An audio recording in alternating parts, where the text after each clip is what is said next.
썼는지 그 뒤에 썼는지 알 수 없지만 사실 이 안에는 창조주 하나님부터 하나님이 도우시는 그 하나님 아주 온 삶이 이 안에 녹아들어 있습니다. 지금 다윗이 이스라엘하고 골리앗이 블레셋하고 붙었을 때 아버지 심부름을 가죠. 형들한테 간식을 갖다 주라고. 근데 가보니까 이스라엘의 모든 사람들의 시선이 어디에 고정되어 있냐면 그 골리앗의 그 압도적인 크기와 뭐 3배인가 뭐 더 크니까 그 다음에 뭐 칼과 창이 사람들보다 더 크니까 거기에 고정되니까 큰 골리앗에 다 시선이 고정되어 있어가지고 그 모든 정서가 이스라엘 중에 그냥 그냥 얼어붙어 있는 겁니다. 그러니까 다 그냥 쪼그라들어 있는 거예요. 저는 그 쪼그라든다는 게 뭔지 알거든요. 저는 요즘에는 언제 느끼냐면 운전하다가 확 뭔가 튀어들어오고 될 때 쪼그라드는, 왜 전기가 온몸에 쫙 오는 것 같은 오그라드는 느낌. 이 사람들이 그런 정서 상태에서 다 오그라들어 있는데 우리 코로나 때 느껴봐서 알지만 공포심이라는 건요 전염성이 엄청 강합니다. 그죠? 그리고 뭔가에 우리가 공포에 눌려있을 때는 작은 소문에도 사람들이 정말 쪼그라듭니다. 그러니까 지금 이 이스라엘 민족들이 우리가 코로나 때 느꼈던 그 공포심, 막 처음에 한두 명도 별로 걱정 안 했었잖아요. 근데 막 숫자가 늘어갈 때 그때 그 공포심, 사회적인 공포심이 대단했습니다.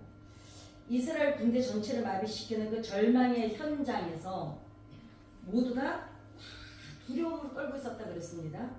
있을 때 그때 이 다윗이 몇 살인지는 잘 모르겠어요. 제가 안 찾아봤어요. 안 찾아봤는데 사울이 다윗을 부릅니다. 그러면서 뭐라 그러냐면 그 앞에 보니까 너는 지금 소년이야. 소년이라 그래요. 우리가 15살 이상은 소년이라고 안 합니다. 그죠? 소년이라는 그 단어를 쓸 때는 15살 미만은 소년이라고 치거든요.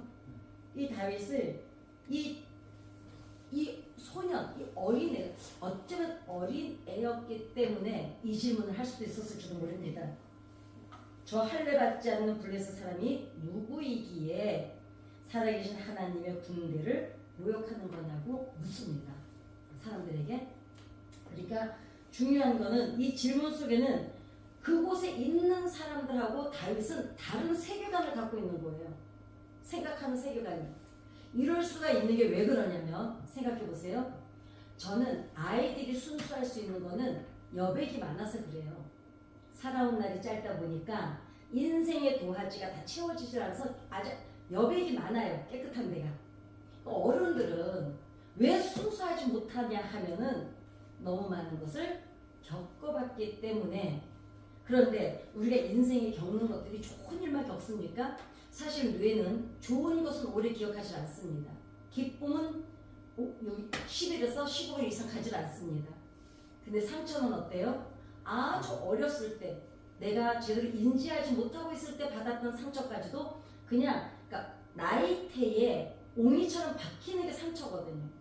그러다 보니까 어른들이 순수하지 않은 게 아니라 순수할 수가 없는 거예요. 왜냐? 너무 가득 차 있잖아요. 그것도 어떤 웅이 같은 것들로. 그러니까 어쩌면 이 작은 아이의 소년의 이 아이가 이 질문을 던질 수 있었던 것은 이 아이는 하나님만 경험을 해봤지 다윗은 그렇잖아요. 다윗은 지금 양을 치다가 이걸 생각을 해요. 양 치다가 아버지가 불러요. 형들이 지금 저 전쟁터에 나가 있는데 형들 가서 간식 좀 갖다 주라고. 그래서 간식을 가지고 갔는데 지금 급한이 벌어진 거야. 지금 골리앗하고 이스라엘하고.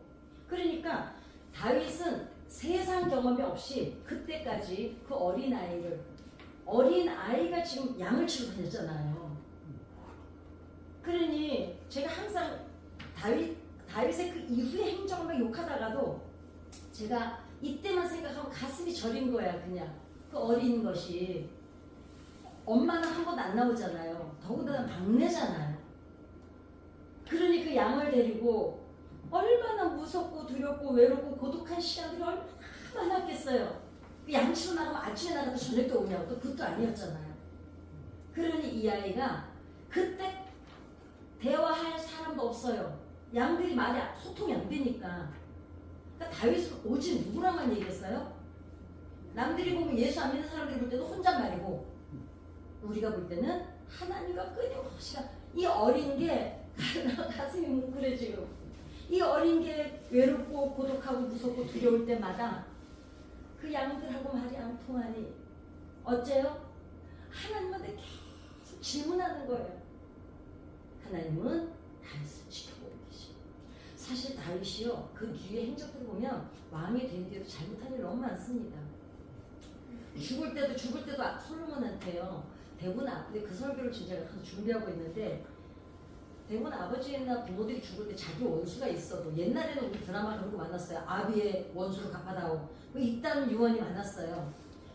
다윗도 죽을 때 솔로몬한테 요압하고 시므인가를 죽이는 걸 방법을 알려주고 죽어요. 나쁜 거죠. 자기 때에서 끝나야지 원수는. 어떻게 자식한테 사람 죽이는 일을 시킵니까? 그러니까 그런 행적들을 보면 나쁘지만은 다윗이 그럼에도 불구하고 하나님하고 왜 이런 교류가 많아 그랬을까 보면은 인격이 만들어질 때 그때 하나님과 가장 깊은 그 교류를 친밀감을 가졌던 거예요. 그러니까 차곡차곡 쌓인 그 어린아이 때의 심리에 하나님으로 채워진 거예요.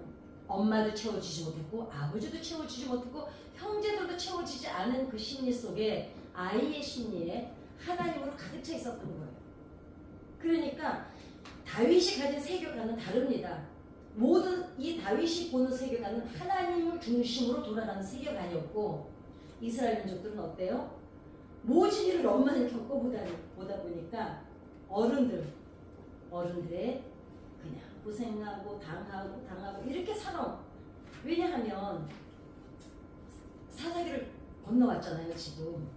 그랬기 때문에 이 이스라엘 민족들에게는 상처만 있는 거예요. 그것도 지배받고 억압당하고 착취당하고 고생하고 막 이런 것만 있는 거예요. 있는 것만. 그러니까 이 사람들은 작은 고통에도 빨리 반응을 해요. 고통으로.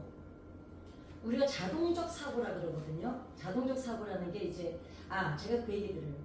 내가 긍정적인 사람인가 부정적인 사람인가를 판가름할 수 있는 그 아주 제일 쉬운 방법이 하나가 있습니다.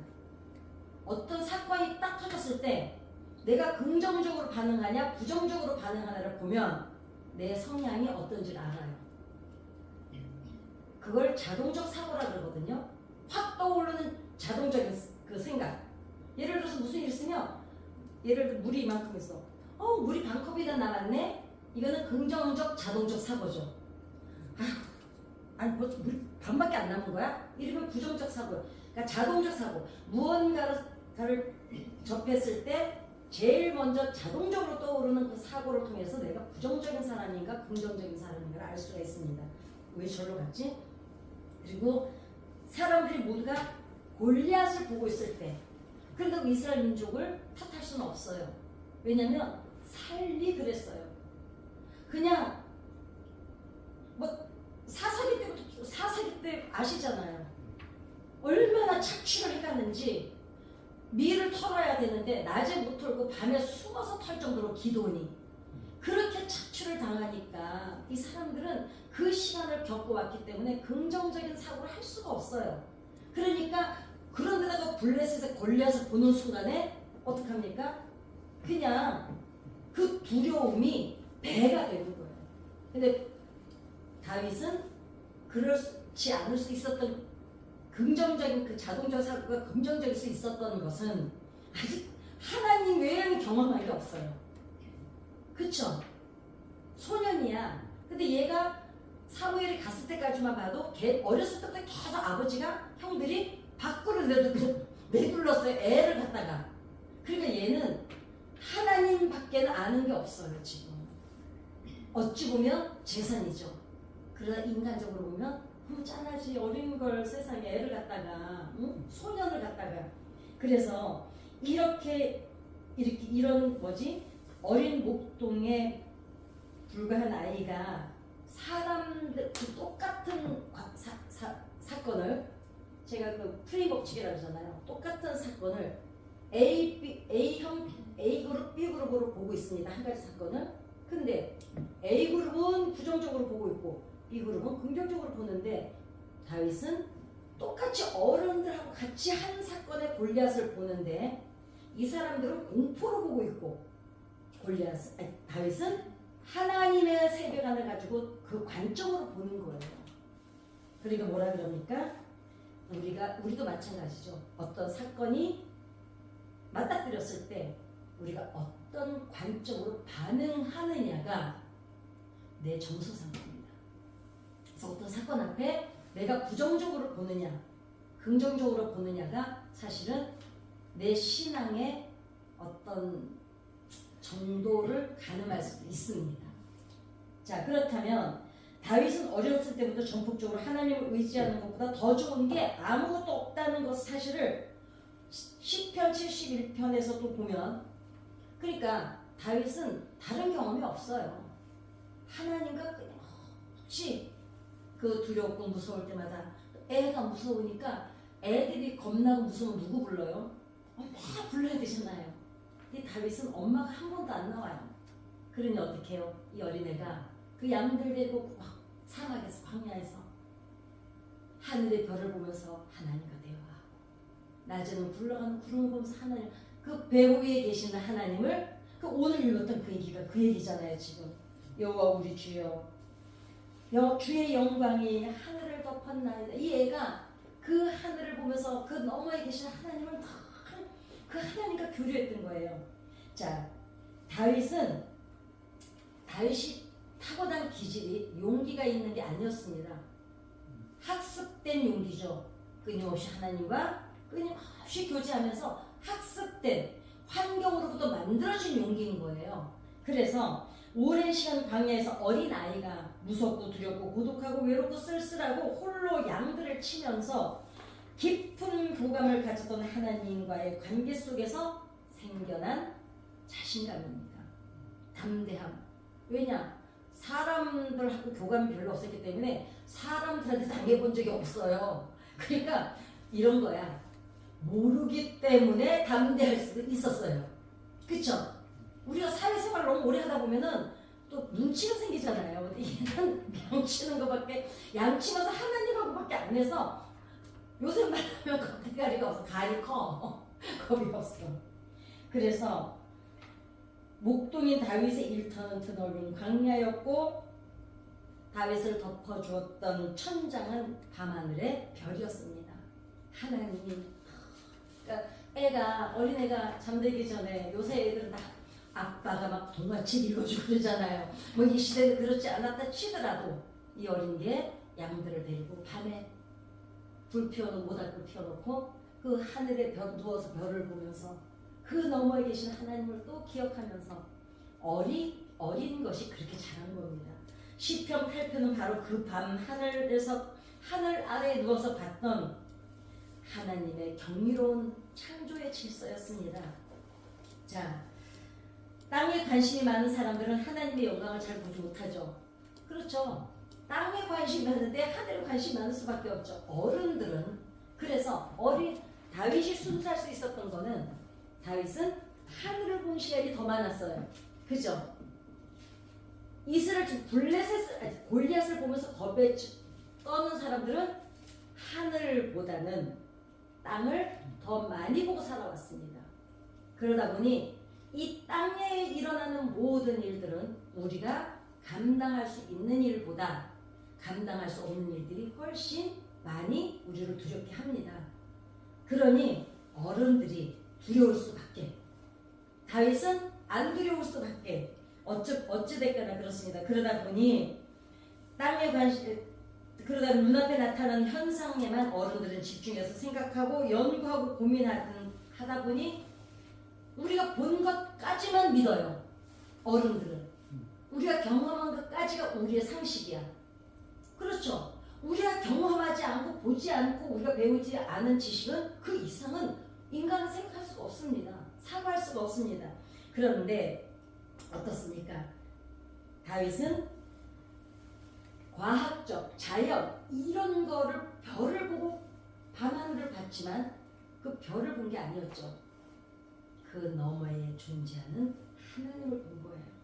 늘 그 하나님과 대화를 했습니다. 자, 하나님의 위대함을 깊이 인식하고 깨닫고 느낄 수 있는 건, 자, 우리가 믿음 생활을 하면서 하나님을 깊이 깨닫고 느낄 수 있는 게 하루아침에 될까요? 사실 어렵습니다. 왜냐면 그리고 그냥 되는 게 아니더라고요. 하나님을 언제 깊이 깨달아요? 기쁠 때요?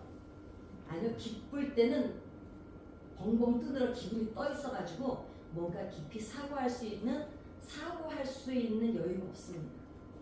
근데 사람은 언제 깊은 사고를 하느냐? 외롭고 고독하고 두려울 때, 그리고 내가 어떤 내 한계에 부딪혔을 때, 그때 사람들은 깊은 사고를 합니다. 자, 그렇다면 그러면서 그 깊은 깨달음을 할 때 제일 먼저 누구를 돌아봐요? 난 상처 준 사람부터 돌아봅니까? 그럴 수도 있지만 대부분 성숙한 분들은 이렇게 생각합니다. 내가 뭘 어쨌길래 이 일이 발생했을까? 거기부터 생각하죠. 그런데 핑계를 많이 대는 사람들을 보면 나를 안 돌아봅니다. 환경이 이래서 그랬어. 저 사람이 그러니까 내가 그러는 거야. 끊임없이 무엇인가에 전가를 합니다. 나 때문이 아니야. 근데 성숙한 사람들은 어떻게 하냐면, 내가 어디서부터, 그러니까 모든 그러니까 결자해지 맞나 이게? 나 무식해가지고 결자해지 맞아요. 좀 알려줘봐. 저기 결자해지라고 그러죠. 뭔가 엉킨 것을 풀을 때 나로부터 시작을 합니다.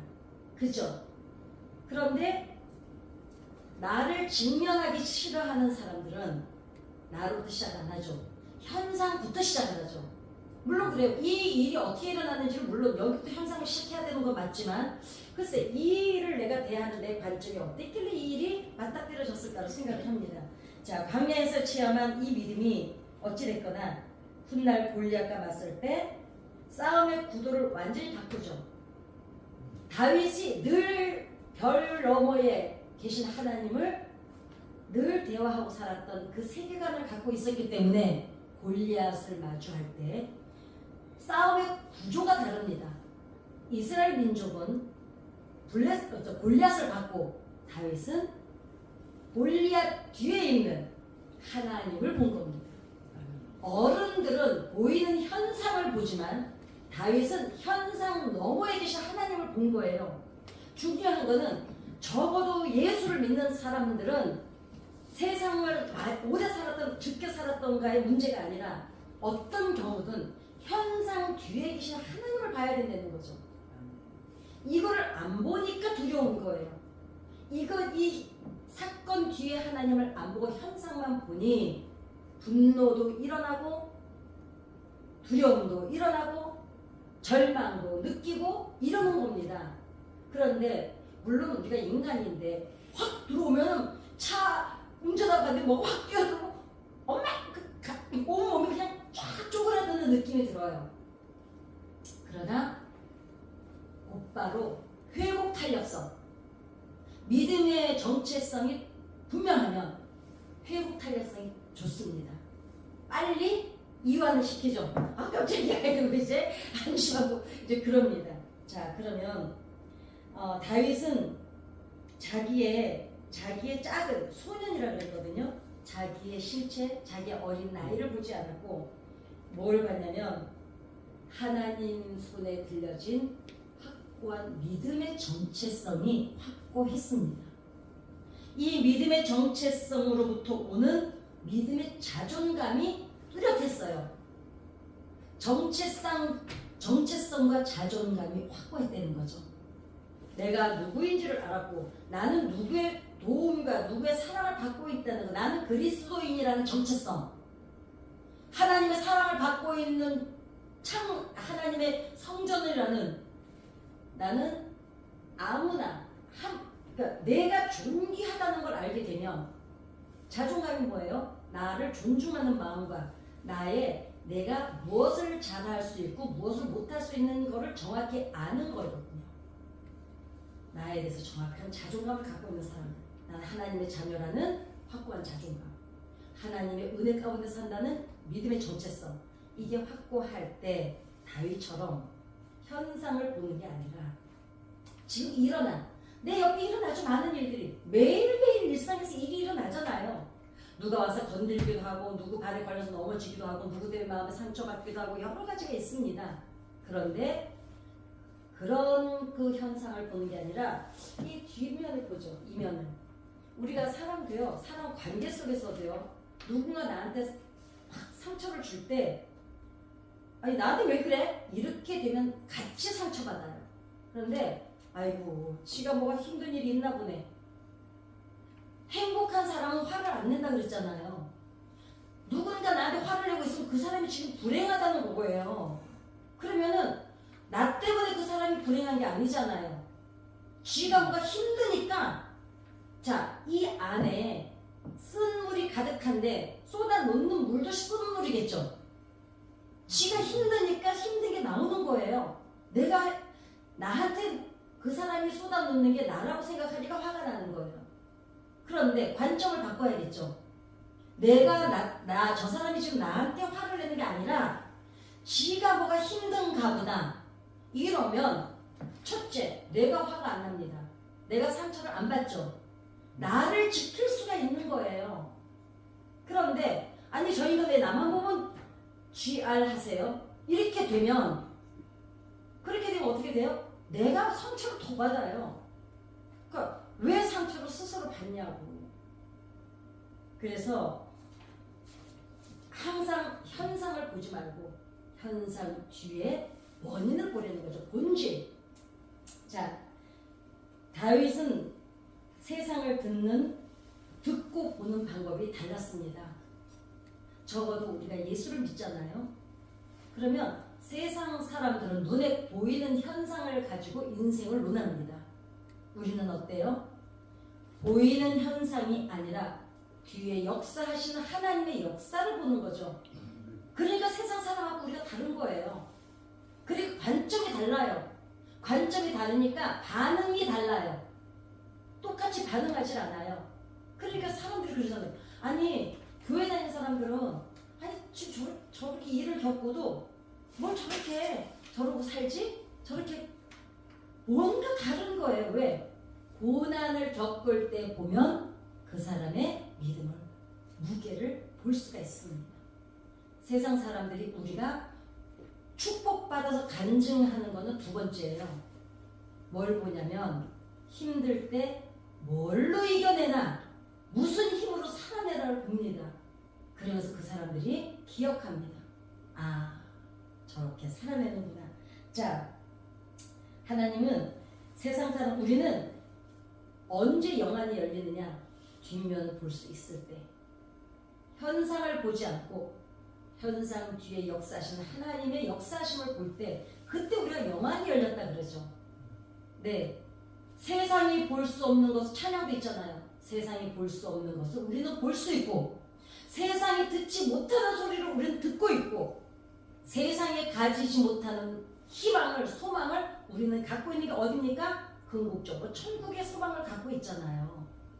이게 그리스도인 줄 믿습니다. 결론적으로 이 소리를 이 뒤편에 있는 소리를 듣는 사람이 우리가 뭐라 그러냐면 시편 1편에 복 있는 사람이다 이렇게 말을 합니다.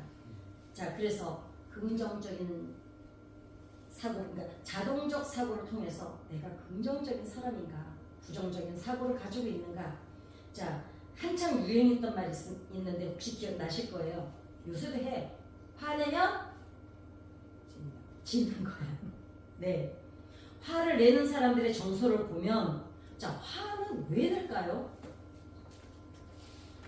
마음이 평안하고 마음이 균형이 잘 잡혀 있을 때 화내나요? 누가 건드려도요 그냥 쉬 웃고 말아요. 저는 항상 그래요. 제가 분재를 하러 코로나 때 분재원을 갔잖아요. 거기를 갔더니 거기 이제 다 일반인들 회원들이 취미로 다 오는 사람들이니까. 아니 교회 목사라 그러는데도 교회 다니는 사람을 대놓고 욕을 하는 거예요. 그 제가 말씀드렸잖아요. 3년을 그 화장실 청소를 아무 소리 안 하고 밥상을 받을 정도로 깨끗하게 했다고요. 더군다나 제가 결벽증이 있으니까 얼마나 깨끗하게 했겠어요? 칫솔까지 가져가서 다 했습니다. 그러면서 속으로 이렇게 생각했어요. 저 사람들이 나중에 나를 알고 나면 내가 어떤 사람인 줄을 겪고 나서 얼마나 미안하려고 저러나. 근데 지금 진짜 미안해요. 막 그냥 미안해요. 왜냐? 제가 3년 동안 싸가고 퍼가고 화장실 똥간 청소 다 하고 우리 집에서는 사람 불러다 일 시키면서. 왜냐? 그냥 기다렸어요. 그리고 제가 할 수 있는 거 그냥 했어요. 그리고 두고 봐. 두고 봐 이것들 이게 아니라 그래. 니네가 교회 다니는 사람한테 얼마나 당한 게 많으면 목사라고 하는데도 불구하고 목사 앞에서 그렇게 교회 욕을 할까? 아니면 대놓고 어떤 사람은 절대로 교회 얘기하지 마세요. 이래요. 그것도 우리 주인이. 근데 속으로 이 새끼 너 두고 보시면 나이가 저보다 한 20년 이상 어리니까 이놈 새끼 걔네 엄마랑 나랑 동갑이에요. 이놈 새끼 너 언제 보자 이랬는데 얼마나 잘하는지 모릅니다. 정말 어떤 때는 내가 민망할 정도로 잘해줘요. 그래서 화내면 지는 거야. 왜냐? 화를 내는 사람들은 자기 내적 정서가 깨져서 있어 그래요. 그런데 내적으로 아까 얘기했죠. 정체성, 자존감이 확고한 사람들은 누가 와서 건드려도 그냥 씌우고 맙니다. 그래 지나고 나서 보자. 그러고 맙니다. 내면이 단단하고 내공이 깊은 사람들은 감정에 휘둘리지 않는 힘이 있습니다. 그런데 정서적으로 단단하게 고정되어 있는 힘이 있으면 또 감정에다가 나를 맡기질 않습니다. 그래요 안 그래요? 적어도 예측 가능한 사람들은 신뢰를 하죠. 그런데 조속으로 감정이 변하는 사람들, 즉 기분에 따라서 승질 부리는 사람들, 옆에 사는 사람도 힘듭니다. 힘든데 자기 감정대로 기분대로 행동하는 사람이 어떻습니까? 사람들이 신뢰하는 사람들은 이성하고 감성, 이게 균형을 가진 사람.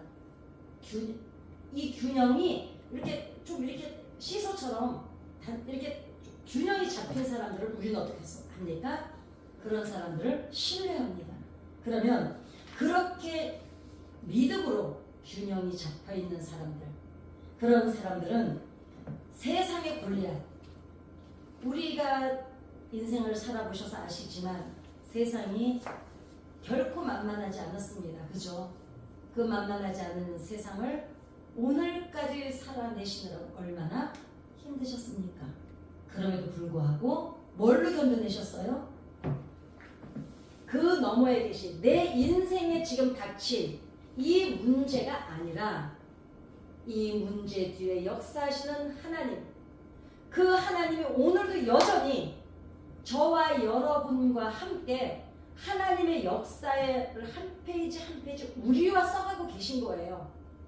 하나님의 역사는 나로부터 시작하시는 겁니다. 다른 사람 인생 우리가 알 거 없잖아요. 일단 나부터 회복이 돼야지. 나부터 믿음의 정체성, 믿음의 자존감으로 균형을 잡고 있을 때 세상이라는 골리앗이 우리를 넘어뜨리지 않을 줄 믿습니다. 그래서 혹시라도 지금 골리앗이라는 어떤 현상적인 문제가 내 눈앞에 있다면 이 문제를 보지 마시고 이 문제를 통해서 지금부터 내가 할 수 있는 게 무엇일까를 고민하면 되는 거거든요. 이 문제에 묻혀있지 말고 그래 벌어졌어 이 일은 할 수 없어요. 그러나 그렇다면 벌어진 일은 그렇다 치고 여기부터 지금 내가 할 수 있는 게 무엇일까로 고민한다면 여기서부터 하나님은 우리 문제와 함께 하나님의 역사를 이어가실 줄 믿습니다. 그 하나님 앞에서 골리앗 정도는 그냥 뭘로 한 방에 끝내버렸어요. 정말 코미디잖아요. 있을 수도 없고 일어날 수도 없고 상상도 할 수 없는 그냥 이거를 사실 그래서 사람들이 모르는 사람들은 그래서 성경을 희곡이라고 말하는 사람들이 있습니다. 우리는 어때요? 맞아요. 그런 일이 그게 왜 그래요? 다윗은 골리앗을 본 게 아니라 이 세상을 운행하시는 하나님. 그럼 아니 그거 들고 나갈 때 얘기하잖아요. 너는 칼과 창을 가지고 오지만 나는 누구를 가져간다고요?